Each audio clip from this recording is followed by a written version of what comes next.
오늘 우리에게 주시는 하나님의 말씀 역대하 28장 16절 말씀부터 21절까지에 있는 말씀 보도록 하겠습니다. 역대하 28장 16절 말씀부터 21절 찾으신 줄 알고 제가 봉독해 올립니다. 그때 아하스 왕이 아수르 왕에게 사람을 보내어 도와주기를 구하였으니 이는 에돔 사람들이 다시 와서 유다를 치고 그의 백성을 사로잡았음이며 블레셋 사람들도 유다의 평지와 남방 성읍들을 침노하여 베세메스와 아얄론과 그데롯과 소고 및 그 주변 마을들과 딥나 및 그 주변 마을들과 긴소 및 그 주변 마을들을 점령하고 거기에 살았으니 이는 이스라엘 왕 아하스가 유다에서 망령되이 행하여 여호와께 크게 범죄하였으므로 여호와께서 유다를 낮추심이라. 아수르 왕 디글랏빌레셀이 그에게 이르렀으나 돕지 아니하고 도리어 그를 공격하였더라.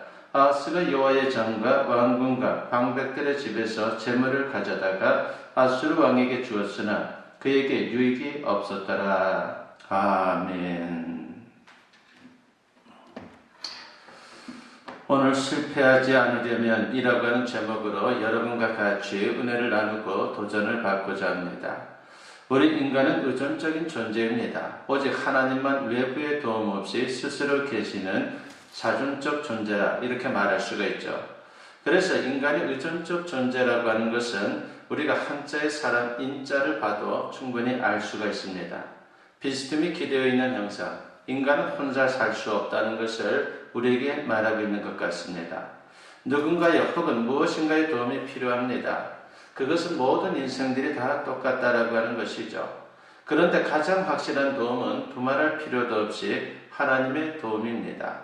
왜 그렇습니까? 우리 하나님은 전지전능자로서 우리 인생의 모든 면에서 완전한 도움이십니다. 그리고 하나님은 절대 주권자로서 인생의 생사화복과 인류의 모든 역사를 주관하고 있습니다. 그러므로 하나님의 도움 없이는 결코 승리하는 인생을 살 수가 없는 것입니다.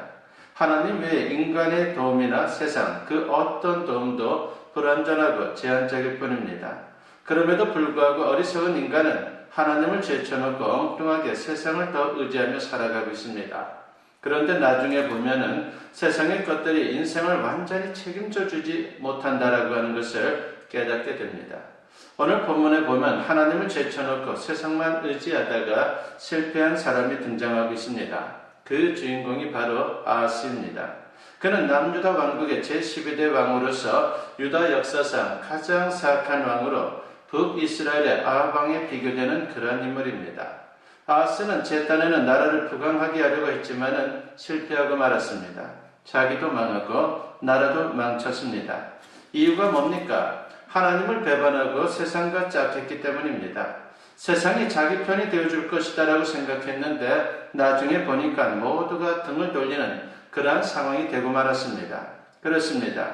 세상은 좋을 때 좋은 겁니다. 내가 형통할 때는 사람들도 많이 모이지만 반대로 내가 고난을 당하거나 도움이 필요할 때는 썰물처럼 사라지는 것입니다. 하지만 우리 하나님은 한 번 관계를 맺으면 좋을 때나 나쁠 때나 항상 함께해 주시고 우리의 인생을 도와주십니다. 한마디로 우리 하나님은 신실하십니다. 인간은 배신해도 하나님은 결코 우리를 실망시키거나 버리지 않습니다. 그러면 어떤 인생이 복된 인생입니까? 하나님을 가까이 하는 인생이 바로 복된 인생인 것입니다. 그래서 시편 기자가 하나님을 가까이함이 내게 복이라고 시편 73편 28절에서 고백을 하고 있는 것입니다. 오늘 말씀의 주제가 바로 이겁니다. 이 시간 말씀을 통해서 하나님을 멀리하는 인생이 아니라 하나님을 가까이함으로 꼭 승리하는 우리 모두가 되었으면 합니다. 아하스 왕의 불신앙적인 모습을 성경은 이렇게 소개를 합니다. 역대하 28장 1절과 2절 말씀에 보니까 아하스가 왕위에 오를 때 나이가 20세라 예루살렘에서 16년 동안 다스렸으나 그의 조상 다윗과 같이 아니하여 여호와 보시기에 정직하게 행하지 아니하고 이스라엘 왕들의 길로 행하여 바알들의 우상을 부어 만들고 라고 했습니다. 북이스라엘은 건국 초기부터 우상 숭배를 자행한 그런 나라이죠. 반면에 남쪽에 있는 유다는 예루살렘 성전을 중심으로 해서 다윗 왕의 신앙을 계승하고 있었습니다. 그런데 안타깝게도 남유다의 왕들 중에도 하나님을 배반하고 우상 숭배를 행하는 자들이 있었습니다. 그 중에 가장 심각한 왕이 바로 오늘 본문에 등장하는 아하스입니다.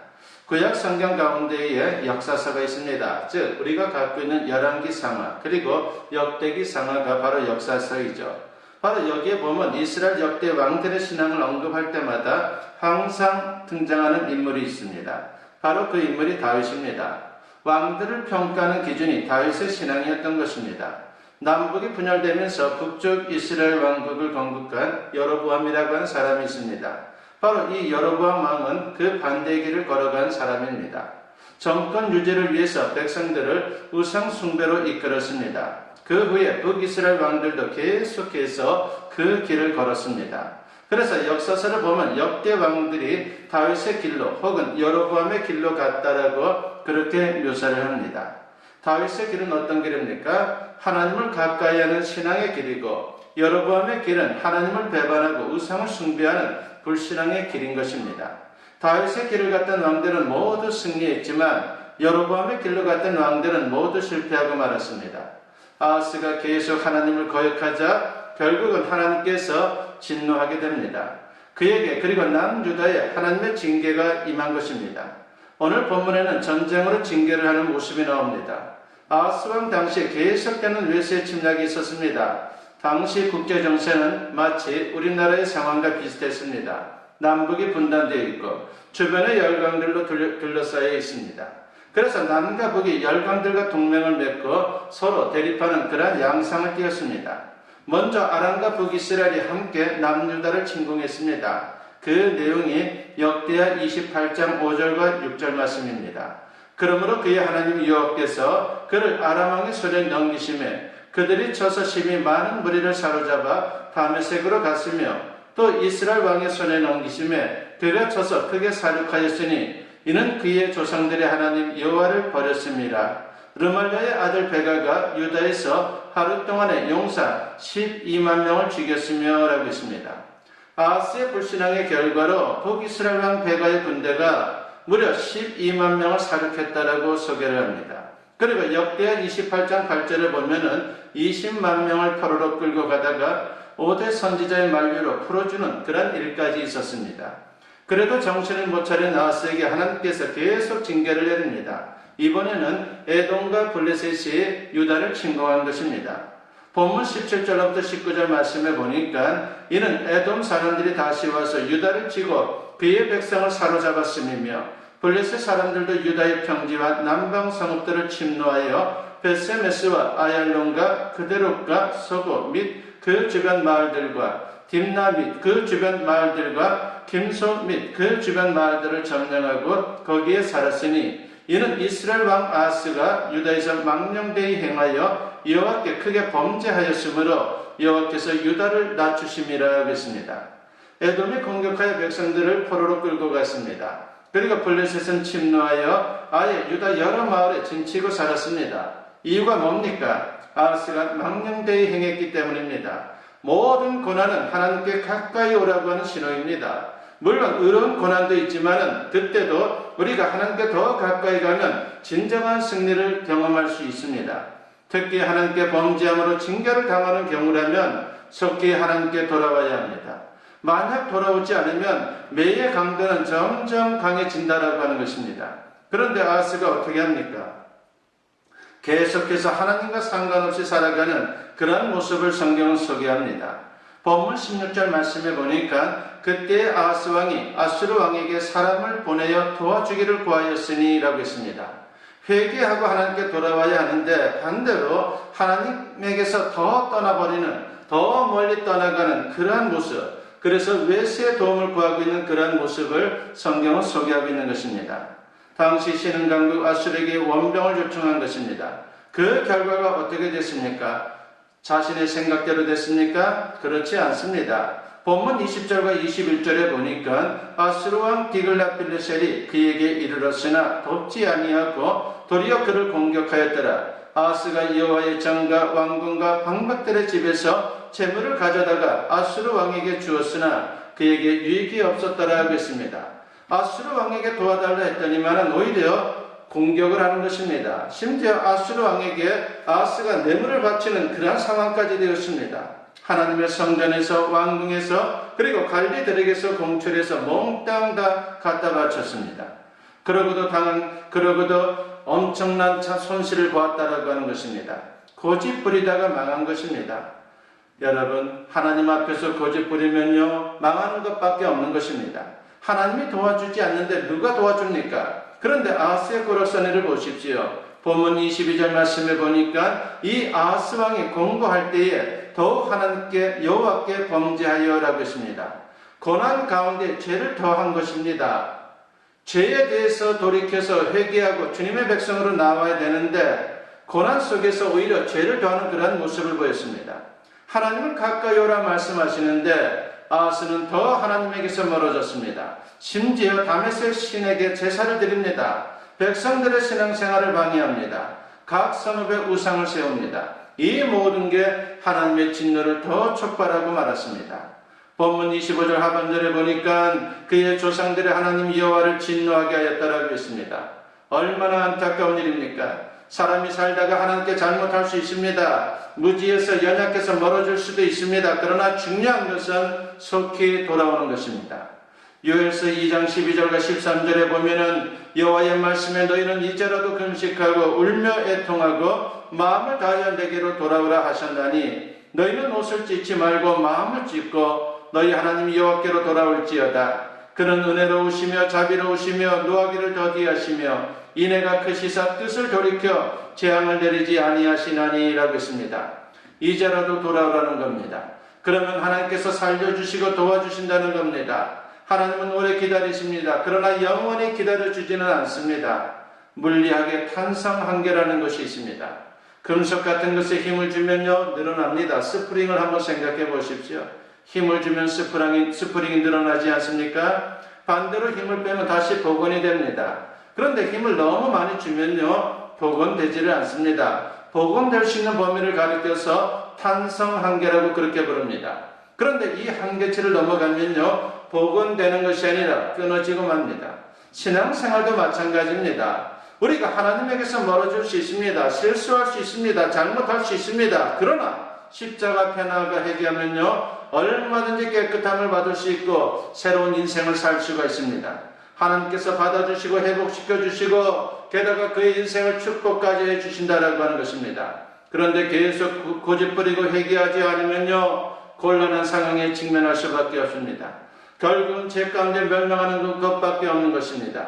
아하스가 그랬습니다. 영적으로 탄성 한계를 넘어선 것입니다. 반면에 다윗은 어떻습니까? 그도 인간인지라 실수가 많은 사람이었죠. 하지만 그는 늘 하나님을 가까이 하려고 애를 썼습니다.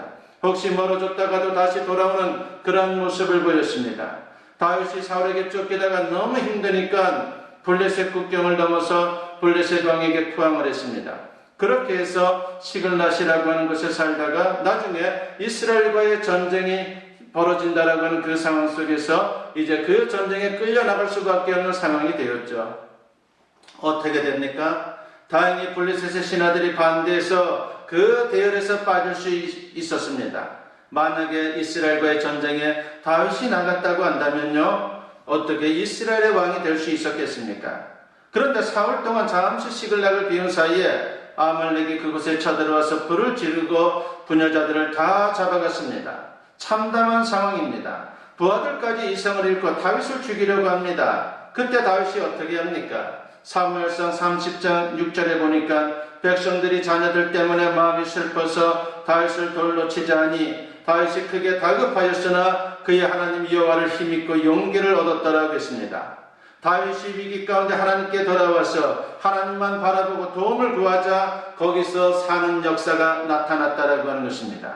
그렇게 해서 아말렉을 쳐부수고 부녀자들을 다 찾아오게 되었고 많은 전리품까지 얻게 되었습니다. 하나님을 의지하니까 모든 고난을 극복하고 승리하는 인생이 된 것입니다.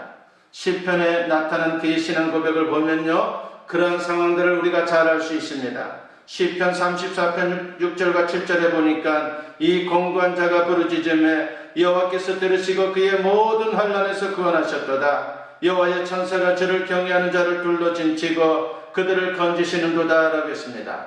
하나님을 배반하면 실패할 수밖에 없지만 하나님을 의지하고 하나님께 기도하면 천군 만마를 얻게 되는 그런 놀라운 승리의 자리에 이른다라고 하는 것입니다. 하나님은 반드시 그 믿음의 사람들 그리고 기도하는 하나님의 사람들을 향해서 천군 천사를 동원해서라도 반드시 도와주신다라고 하는 것입니다. 결국 아하스는 인생을 치욕적으로 마감하는 그런 인간이 되고 말았습니다. 역대하 28장 27절에 보니까 아하스가 그의 조상들과 함께 누움에 이스라엘 왕들의 묘실에 들이지 아니하고 예루살렘 성에 장사하였다라고 했습니다. 얼마나 백성들의 원성이 컸던지 죽어서 왕의 묘역에 들어가지 못하는 그러한 상황이 되고 만 것입니다. 그러나 다윗은 영광 가운데 인생을 마치고 지금까지도 많은 사람들에게 성군 다윗으로 추앙을 받고 있습니다. 어떻게 인생을 살고 싶습니까? 아하스처럼 하나님을 멀리한 채 인간적으로 길을 쓰고 세상만 의지하다가 실패하는 인생이 되겠습니까? 아니면 항상 하나님을 가까이 하여 다윗처럼 승리하는 그런 인생이 되겠습니까? 어느 가정에서 있었던 이야기입니다. 6살 난 딸이 자다가 갑자기 호흡이 곤란해지는 그런 상황이 되고 말았습니다. 부모가 얼마나 놀랐겠습니까? 그래서 딸을 병원으로 급히 데려가서 입원을 시켰습니다. 그러나 약을 먹이면 다 토하기만 할 뿐 계속해서 호흡곤란을 일으키는 것입니다. 의사가 말합니다. 높은 혈압 때문에 폐에 물이 차서 그런 것 같습니다. 정확한 병의 원인을 모르니 종합병원으로 옮겨서 정밀검사를 한번 받아보십시오라고 그렇게 권하는 것입니다. 큰 병원으로 가서 정밀검사를 했는데 결과가 나왔습니다. 다카야스라고 하는 아주 희귀한 병에 걸렸다는 것입니다. 이 병은 혈관이 점점 좁아지기 때문에 수술도 불가능한 병이다라고 하는 그런 판정을 받았습니다.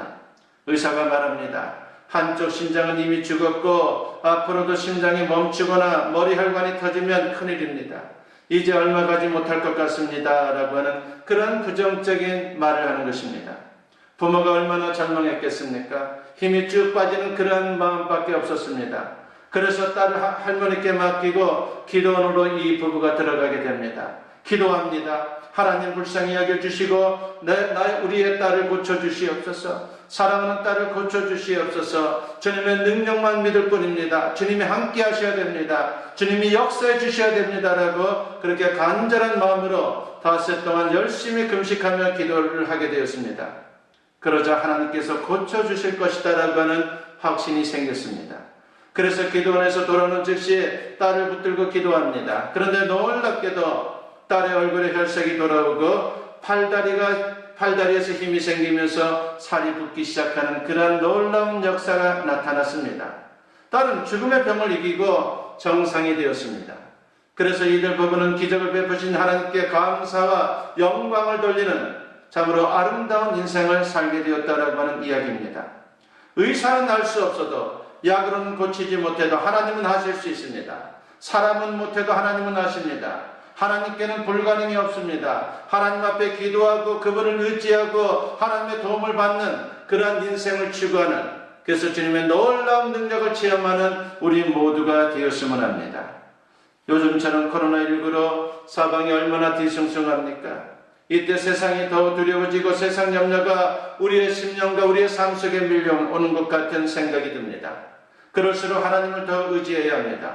오로지 하나님께 집중할 수 있는 그런 신앙의 자세를 가져야 합니다. 그게 바로 승리의 길을 가는 인생의 모습이 되는 것입니다. 마태복음 6장 31절로부터 33절 말씀에 보니까 주님이 이런 말씀을 합니다. 그러므로 염려하여 이르기를 무엇을 먹을까 무엇을 마실까 무엇을 입을까 하지 말라. 이는 다 이방인들이 구하는 것이라.